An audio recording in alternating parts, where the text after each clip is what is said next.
That morning, I realized I wasn't going to let Lisa, my stepmother, walk all over me any longer. It seemed like a turning point I hadn't seen approaching. Not that I had intended for this conflict. I had not woken up with a great scheme for retribution. No, it more resembled what I had had enough of. I had been the quiet one, the good son, the one who remained out of trouble, kept his head down and hoped things would ultimately get better for years. Not much changed, though. Not beside Lisa. Not with Ethan, my half-brother, who seemed to coast by on the goodwill of others. And most definitely not with my father, who had been gone from most of my childhood even before he passed away. I had low expectations of him. Our relationship had always been tense, and I had not seen him in years.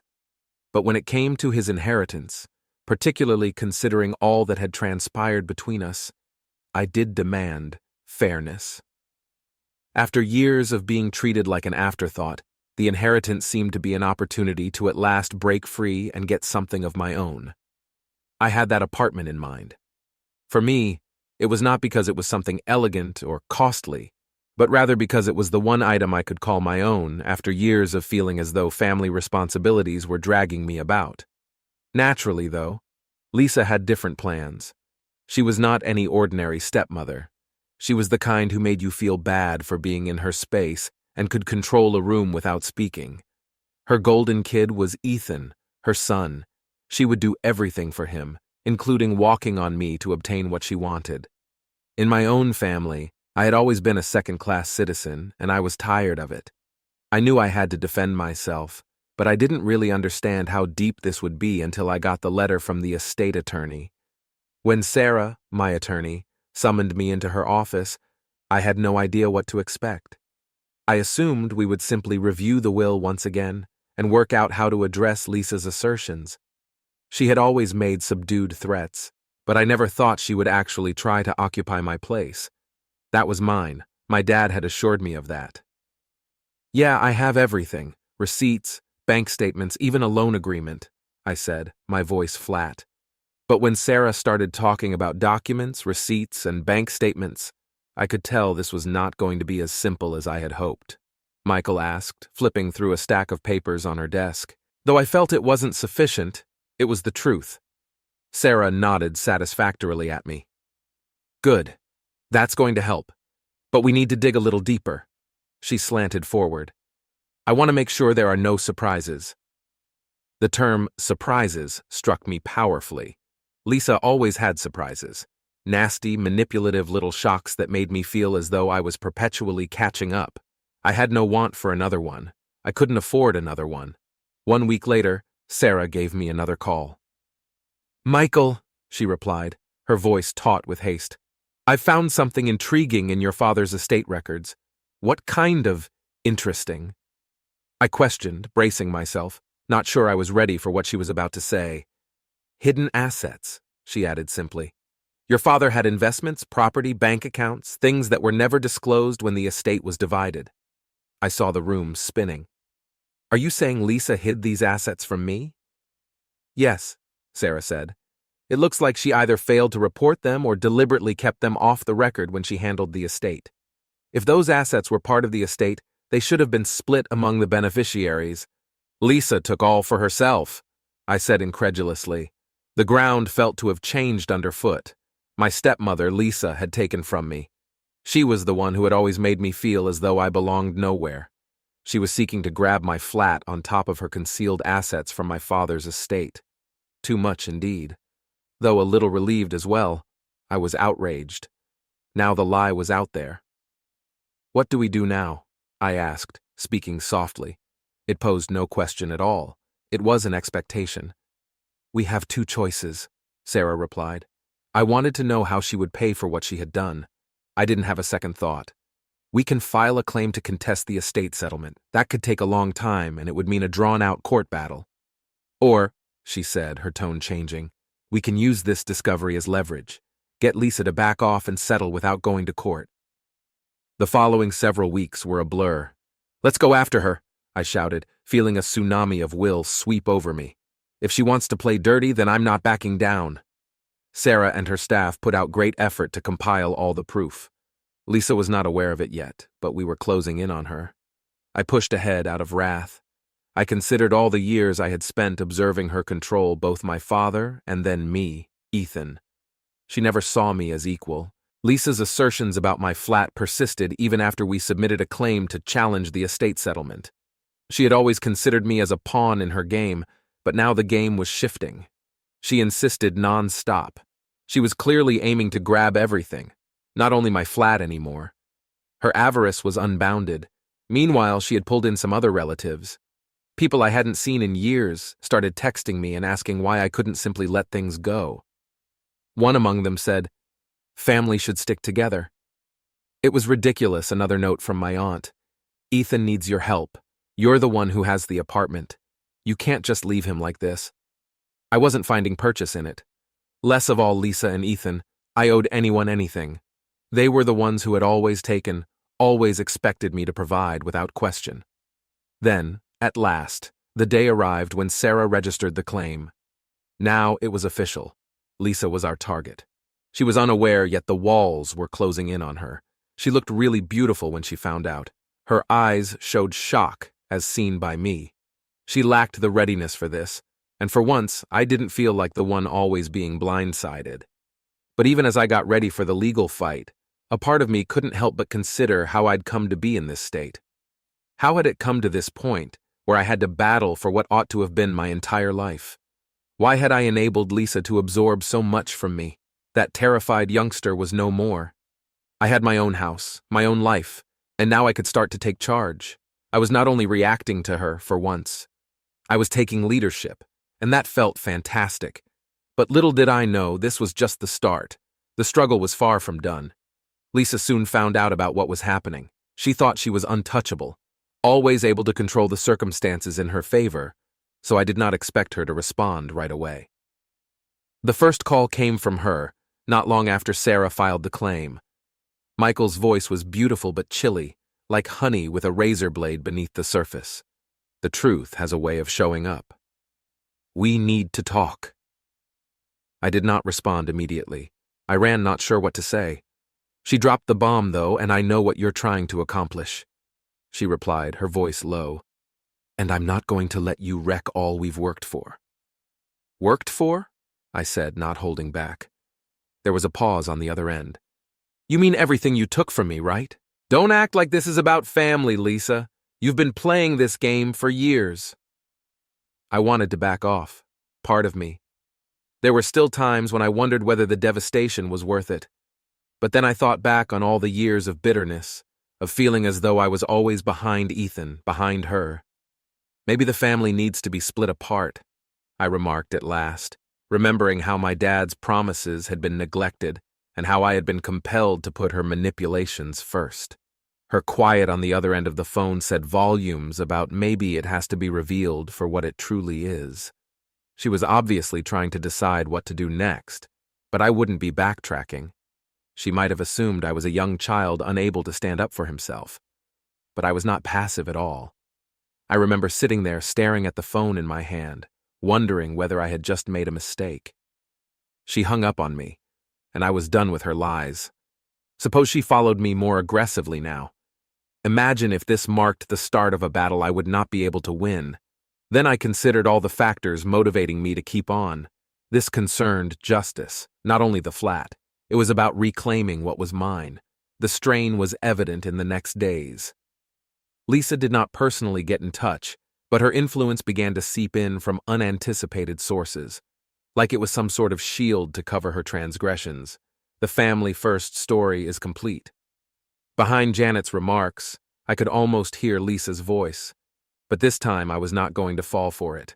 "I'm not damaging anything," I said, sounding angry. There was a lengthy quiet on the other side. "I'm just asking for what's mine. Your loyalty to Lisa doesn't mean you have to sell me out." She sighed heavily, and then advised me to just think carefully. That last bit stung. "You may end up with nothing in the end. Lisa won't let this go, Michael. She's been through too much. She won't stop until she gets what she wants." She was aiming to scare me, but I wasn't having it. I answered, hanging up before she could say anything else. "If I end up with nothing, then at least I'll know I tried." But even as I upped the phone, I couldn't get rid of the sense that I was in deeper than I thought. Lisa vowed not to give up without struggle, and I started to feel as though this would not be settled right away. If anything, I was only getting started. The real trouble surfaced a few days later when Ethan contacted me. Ethan is half-brother of mine, the one person I had hoped would remain objective in all this, that one person who at least would be on my side. I gazed at the message for a long time, feeling a knot tighten in my stomach. It started as a simple text message, but I think you're making a big mistake. Things isn't how Dad would have wanted things to go down. Though not the smartest, Ethan was a decent talker. I knew always that he had a knack for persuading others to pay attention to him. Lisa, too? She was adept in playing on that. Though I wasn't dumb, I could hear her voice in my thoughts guiding him precisely in what to say. With somewhat shaky fingers, I responded back, knowing what this meant.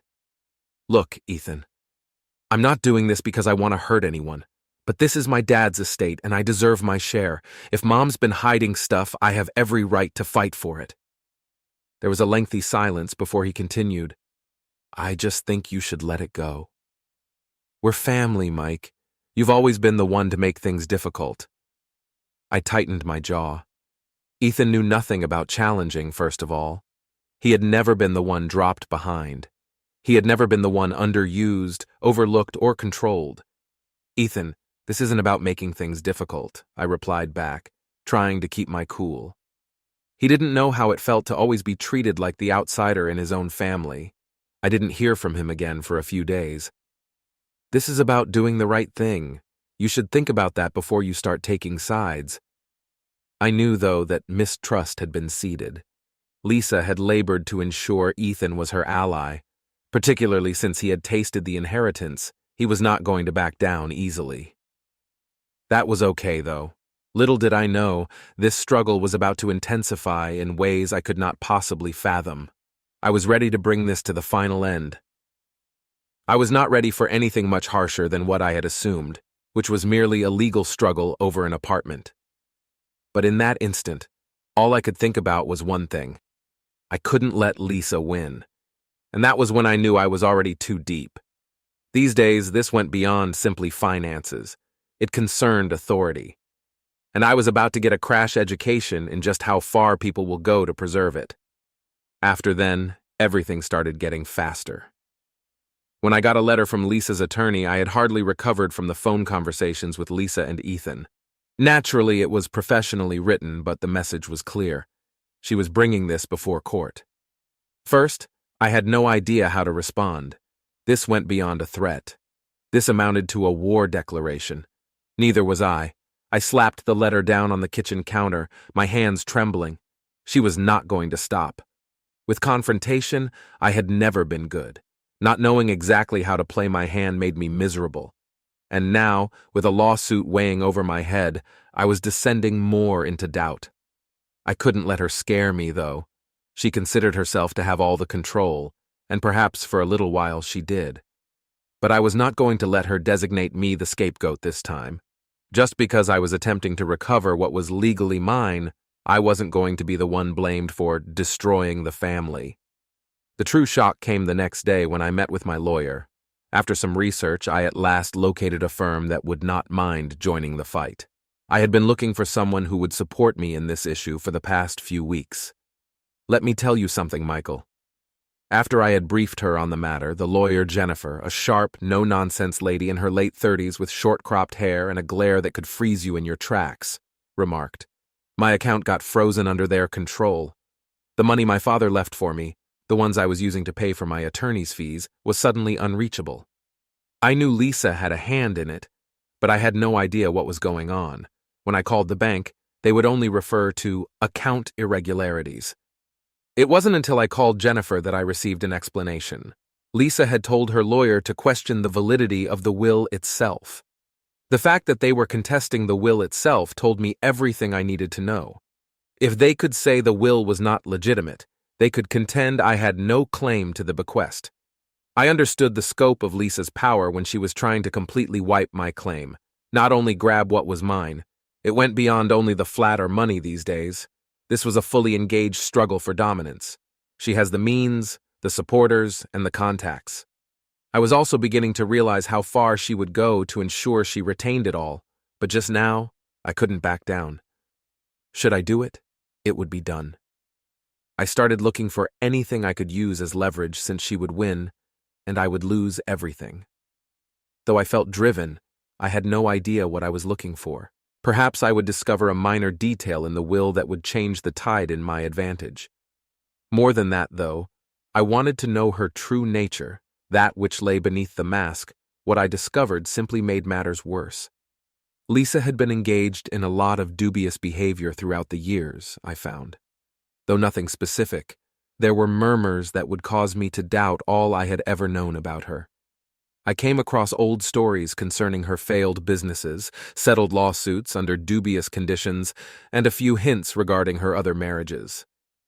Though it wasn't sufficient to establish anything in court, it was beginning to show someone who would do everything to get ahead. In some sick sense, that helped me feel better. At least I wasn't the only one muckering this mess. But it also let me see something else. Lisa was battling more than simply for glory. She was working to destroy. And the more I knew about her, the more I realized exactly how far she was ready to go. I began to feel paranoid. Every phone call, every knock at the door, every email, my thoughts ran with the idea that someone was monitoring me. Lisa seemed to have eyes everywhere. Perhaps I was correct as well. I found her one afternoon as I was leaving the grocery store. Her face half observable through the tinted windows, she was seated in a car across the street. Though it wasn't moving, the automobile was obviously parked in a way that suggested she was waiting for something, or someone. My heart hammered with awareness of what was happening. Lisa was not simply engaged in gameplay now. She was attempting to frighten me. She wanted to remind me that I was constantly in her sights. She could see me from a distance, and she had control. These days it went beyond simply the legal concerns. Personal, and I was in it very deeply. That evening I found myself unable to relax. Every squeak of the floorboards and every sound coming from outside my window set my heart pounding. The weight of it all seemed as though I was suffocating. I didn't know how to stop my entire existence from seeming to be disintegrating before me. The walls closing in, the pressure mounting, and I started to question, was I going to survive this? I had no idea what the response would be. Clearly, though, I couldn't give up.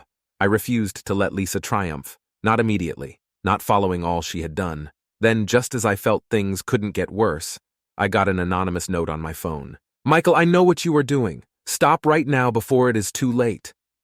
Though the message was basic, the ramifications were obvious. One person knew what I was planning. I didn't know if Lisa's or someone else's totally was observing me. Still, it mattered not. Whoever it was, they were advising me the same Lisa had, back off or pay the cost.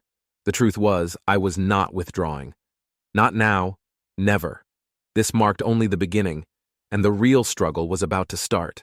The anonymous note struck me more powerfully than I would have liked to confess. I momentarily thought about maybe being in over my head. The idea of someone observing me, tracking every action, felt as though the walls of my life were closing in and the noose was tightening. But then I snapped inside of me. I refused to let anybody rule me. Not Lisa, not some dark man behind the messages, and most certainly not the planet I was about to split apart. That evening I struggled to fall asleep. I was tired, exhausted in the most basic sense, not because of anxiety or dread. Weary from continual conflict. I knew I had to keep on, though, as without it, I was as bad as defeated. Jennifer met with me the following day, and we descended more into strategy. She was professional, unrelenting, and radiating cold confidence that I could not help but respect.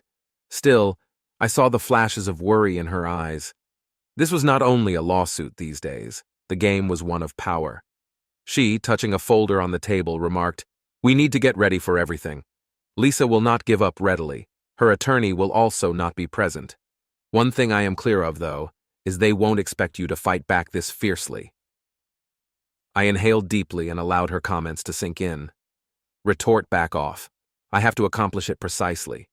I had been so preoccupied with following the guidelines of what was legal and right. But now I could see Lisa broke those norms. Better still, the sooner I embraced that. I had to go down in the dirt with her if I wanted to win. Jennifer's approach was obvious.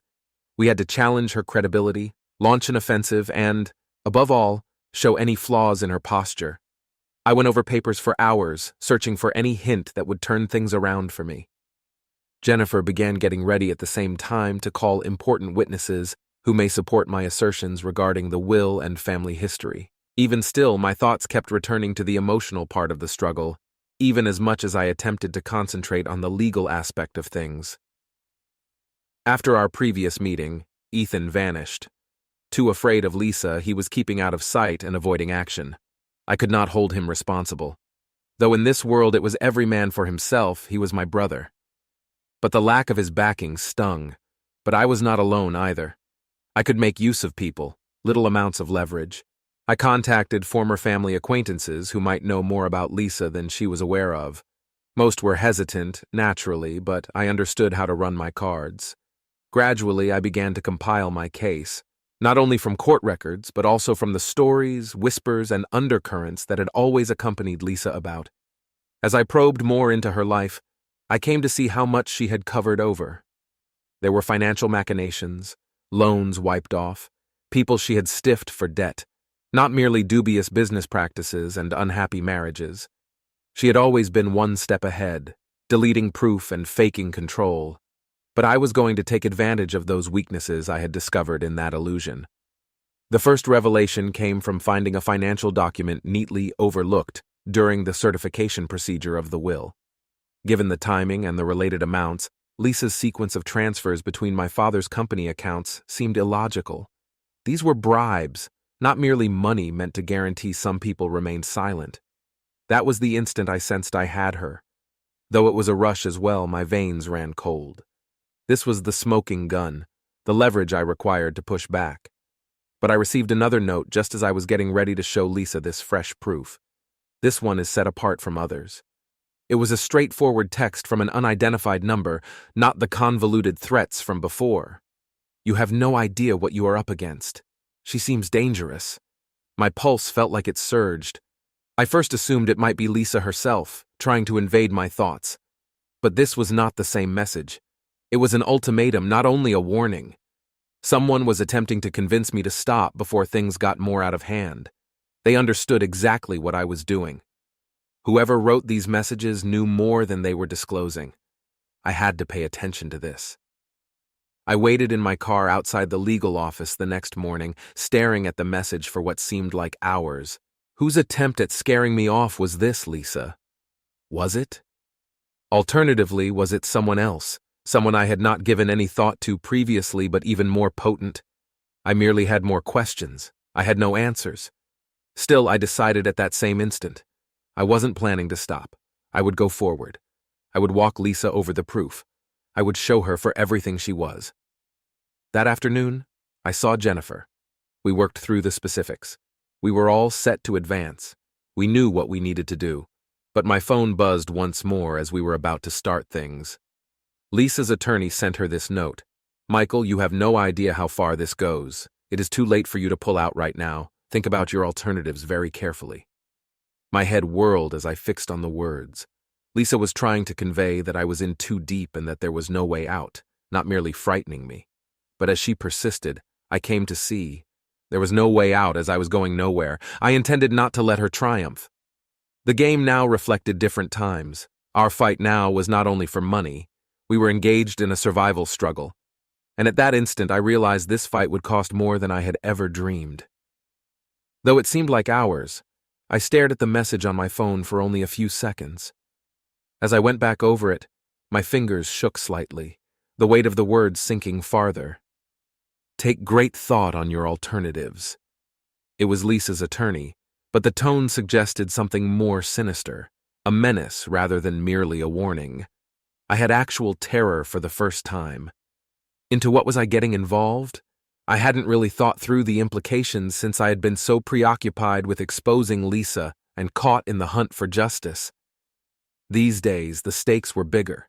Should I lose this battle, my life would be in jeopardy rather than only my financial stability. But there was no reversal possible.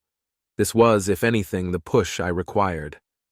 I had already descended too far. Months of fighting had been developing, and I had already crossed so many lines I couldn't even recall who I was before all of this started. I so ate the anxiety.